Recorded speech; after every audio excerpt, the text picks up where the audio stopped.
Can I confess something? I can sit through 8 hours of difficult meetings and stay perfectly calm. Then my mom sends one text. "Are you coming over this week?" And something in me tightens in 5 seconds. 8 hours of patience for strangers, 5 seconds with the person who raised me. That tightening, Amy, may be the most honest spiritual report card we ever receive.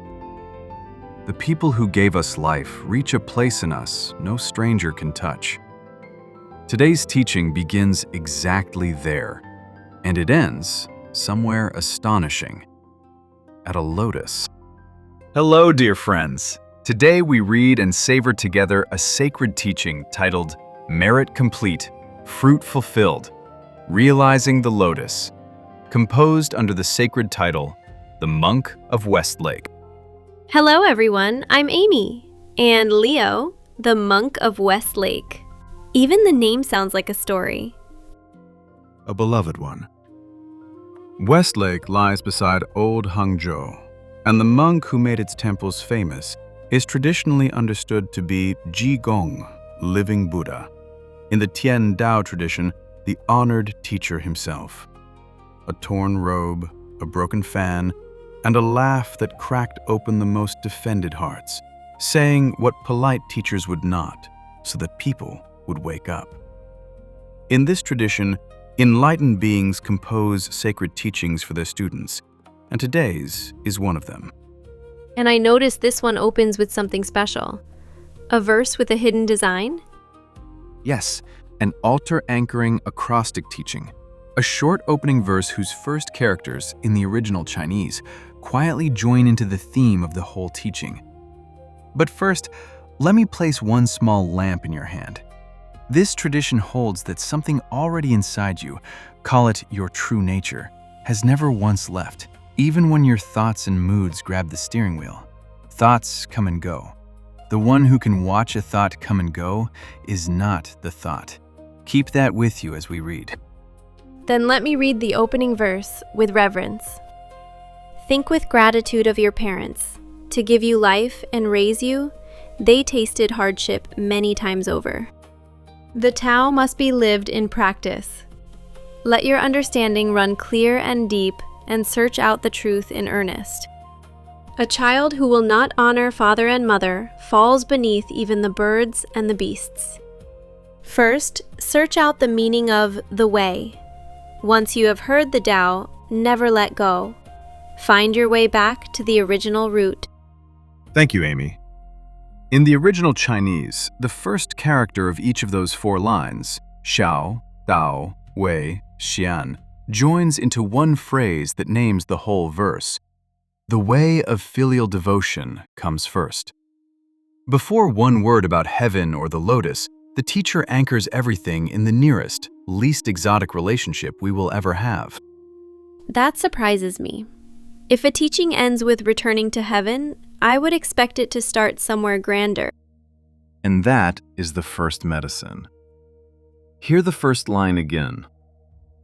To give you life and raise you, they tasted hardship many times over. It does not tell us to do anything. It asks us to remember. Somebody walked the floor at 3 a.m. holding us. Somebody ate the burnt half of the meal and gave us the good half. We were loved before we could recognize faces, before we could possibly earn it. Strange how rarely that memory visits on its own.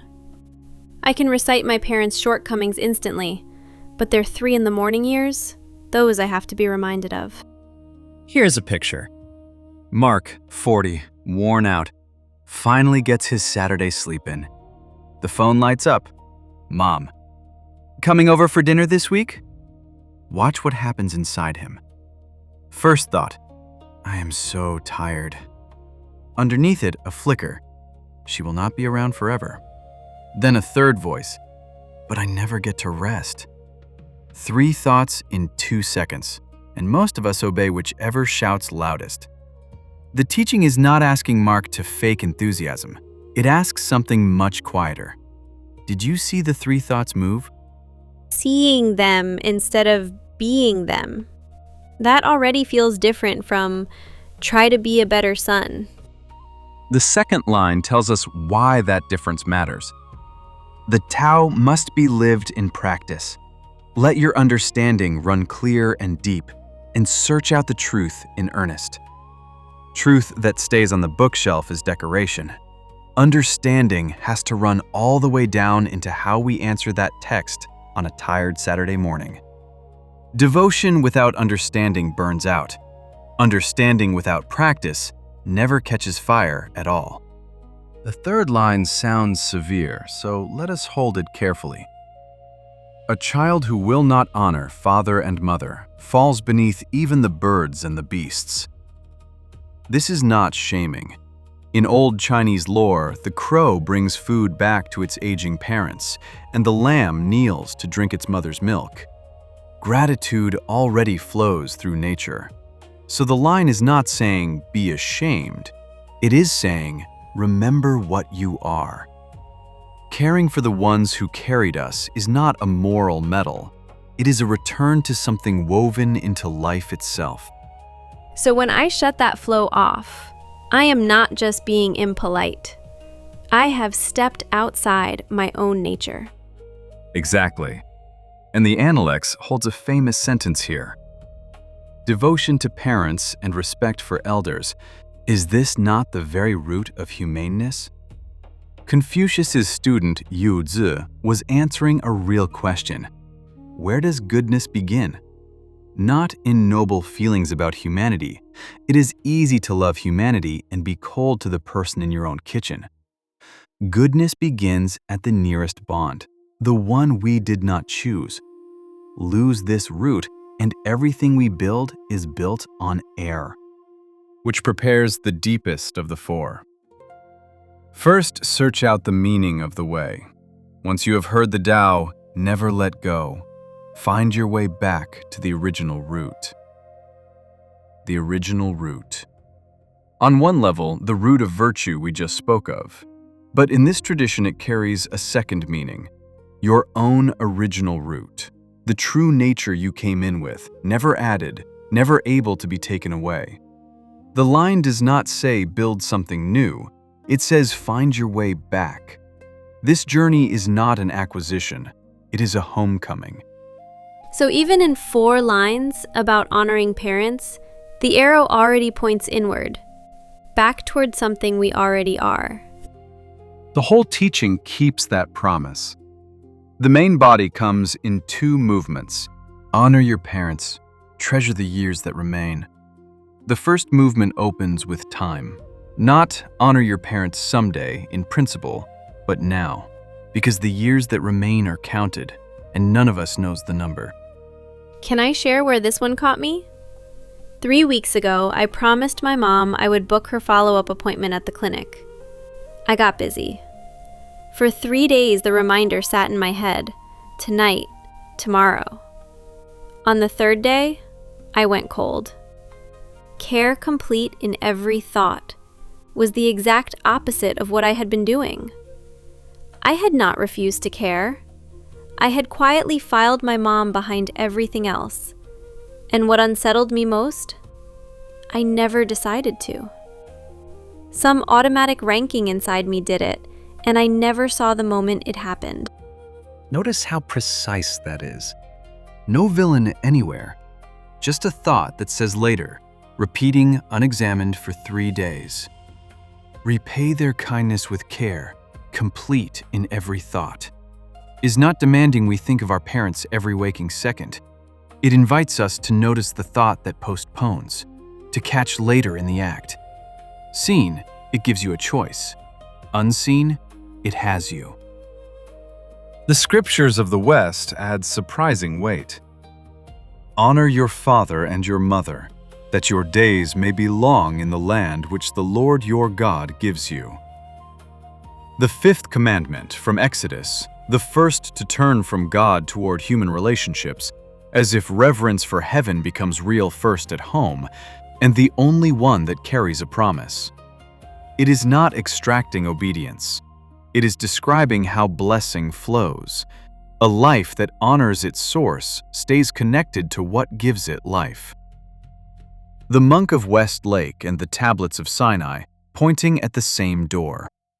East and West agreeing, practice starts at the dinner table. The next lines widen the circle. Only when everyone lives this devotion can the Tao truly spread. And when the Tao lives in your heart, it shows, a home transformed by the way. Why would the spreading of a great spiritual way depend on how we treat our parents? Because no one is persuaded by ideas. People are persuaded by atmospheres. And one audience can never be fooled by our spiritual vocabulary, the people who live with us. It is true. We give our politeness to strangers and our leftovers to family. I can be patient all day in public, and my own front door is where it all falls off. So the home is the first practice ground, the place where nothing can be performed. Then 3 lines on how practice moves outward. Learn to guide others across and help them come to completion. Caring for another soul is learned, clumsily, not waited for. Give what is real and you will gain what is real. These are no empty words. Only what is genuinely released comes back as substance. And every offering bears fruit. Fear only standing still, never the difficulty. What disqualifies us is never that the road is hard. It is that we stop walking and name the stopping wisdom. That last one stings. I am just being realistic. That is usually my standing still, wearing a costume. And Leo, before we go further, may I say something to everyone listening? These words have been working on me all week. So many people carry that 5-second tightness with their parents, or have quietly filed family behind everything else with no words for it. If that is you, you are not alone. So if compassionate words from the Buddhas has been of benefit to you, would you take 1 second to like this episode, subscribe, and share it with a family member or a friend? Not for the numbers, but so that the Buddha's compassion can reach one more heart that is quietly carrying these same questions. Then the teaching turns from the road to the walker. Cultivation brings trials. First, let your character be made whole. And the humble noble one shines with grace and substance. Walk through the world upright and open, simple in desires, reaching far through stillness. Notice the order. Before any spiritual heights, character, reliability, humility, a person whose word can be trusted on an ordinary Tuesday. This tradition never lets the mystical outrun the moral.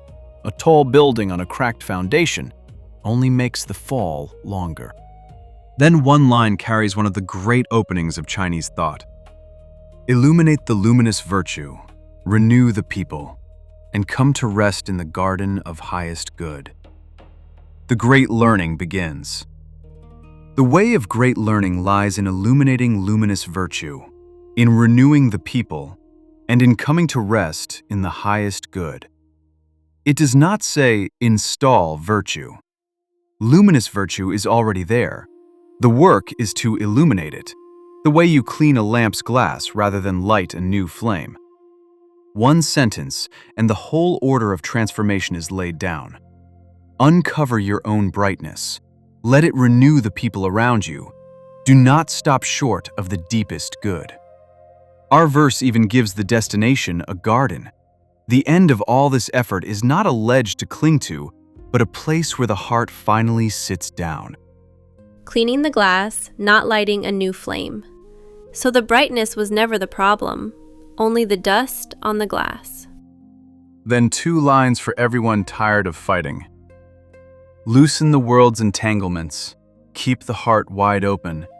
Do not fight for power. And life turns without warning in the blink of an eye. Lay down name and gain, and be as happy as an immortal. Picture Dave, months from retirement. A colleague his age just made vice president. Dave did not. Every evening on the drive home, the comparison replays.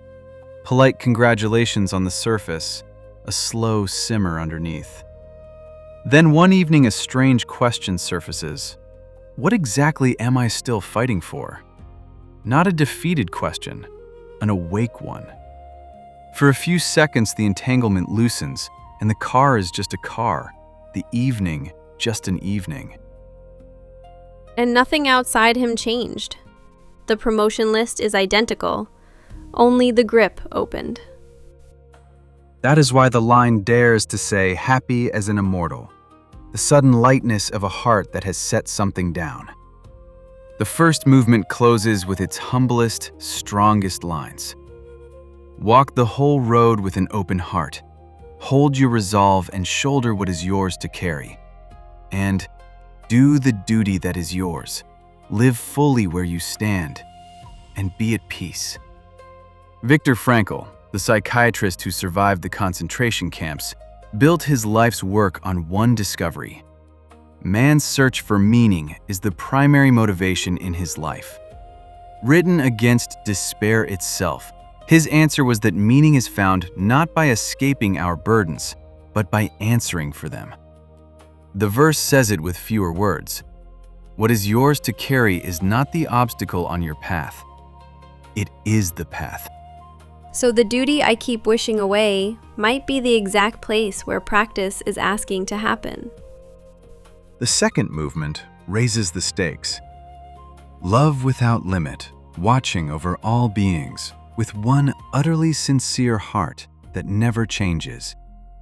The love that began with two parents now opens toward all beings. But notice where the miracle sits. Not in the size of the love, in the heart that never changes. Moods change by the hour, affection rises and cools. What in us could love without fluctuating?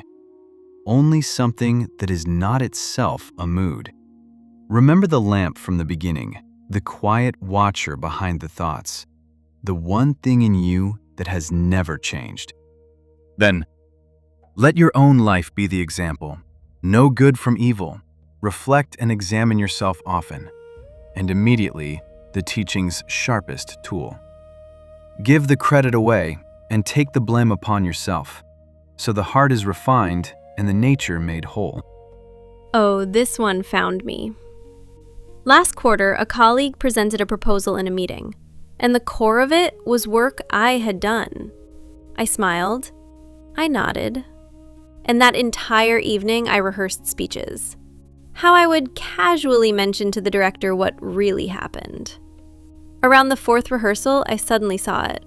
I was not defending any facts.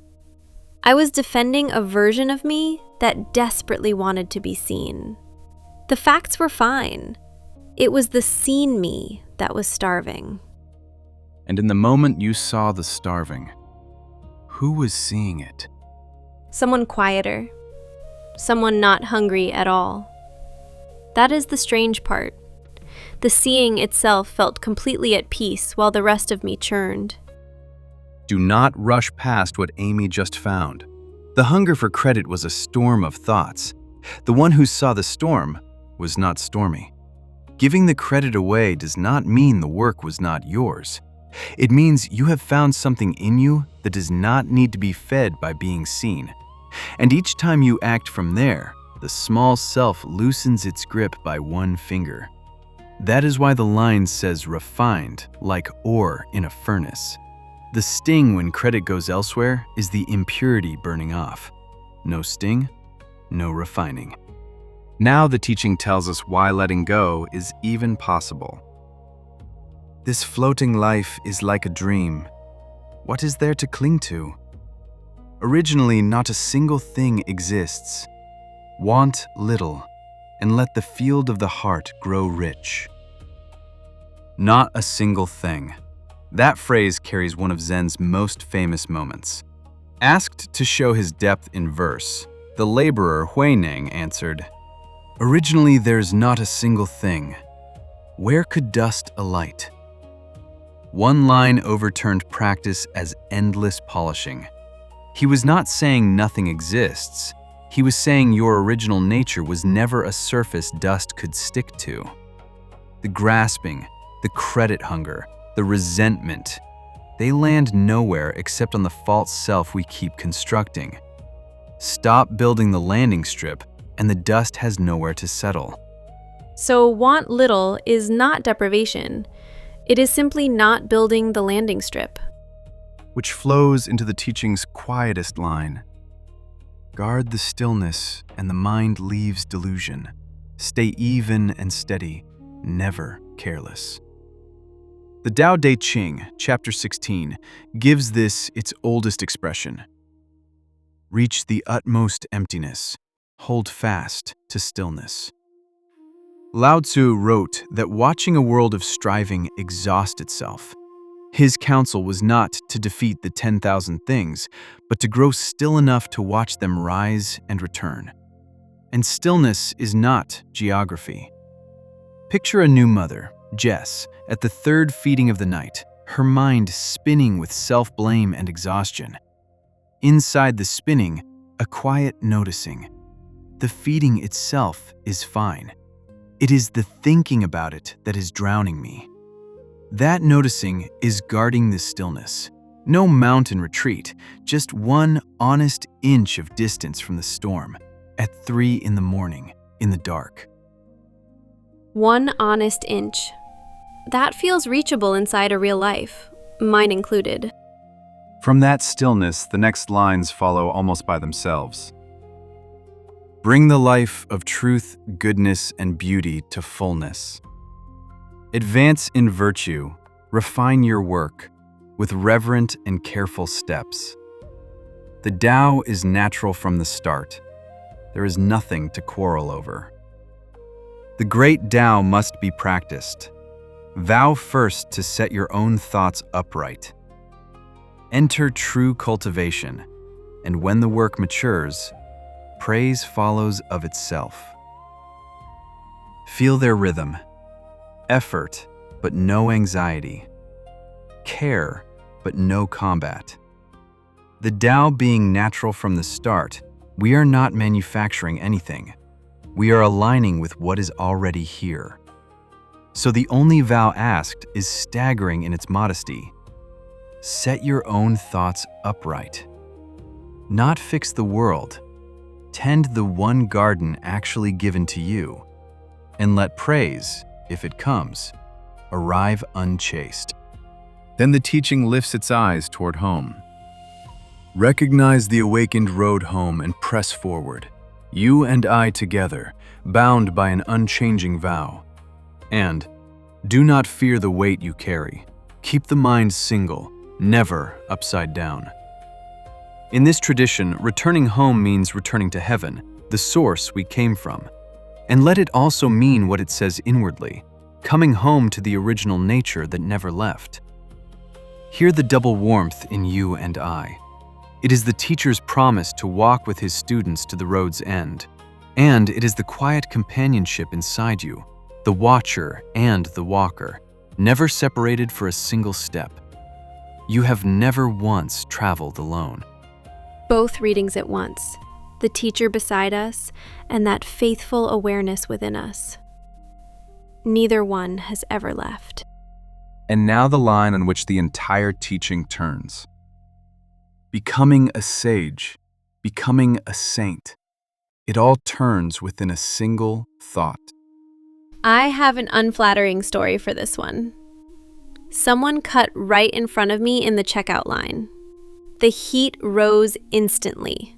I had a whole speech loaded. And then, out of nowhere, one question dropped in. Wait, who is the one getting angry right now? Just that. 1 second. The speech dissolved. The man was still there. The line was still long. But I was not on fire anymore. One seen thought, and the fire had nothing left to burn. 1 second, dear friends. That is the entire distance between an ordinary moment and a sage's moment. Not 30 years in a cave, but one thought, seen instead of obeyed. The thought is not you. It rises like weather. It was never yours to begin with. Taken to be ourselves, it spreads. A comment becomes a quarrel, a decade of silence. Simply seen, it passes like a cloud. And what remains, unburnt, is what you actually are. Every trigger, every line cutter, every stolen credit is another appointment with this discovery. That is, pass through the trials and live in the dust unstained. Not avoiding the dust, but discovering again and again the one in you that dust has never reached. And so, Change within and without. Let knowing and doing become one, and merit grows. Until the final line, where our episode's title has been waiting. When the work is complete and the fruit is full, return to heaven and realize your lotus. Why a lotus? It does not grow in clean water. Its roots reach into the mud. The deadlines, the difficult parents, the stolen credit, the third feeding of the night. And from exactly that mud, it lifts a bloom the mud cannot stain. Merit complete is not points on a heavenly scoreboard. It is nothing left undone in love and nothing done for show.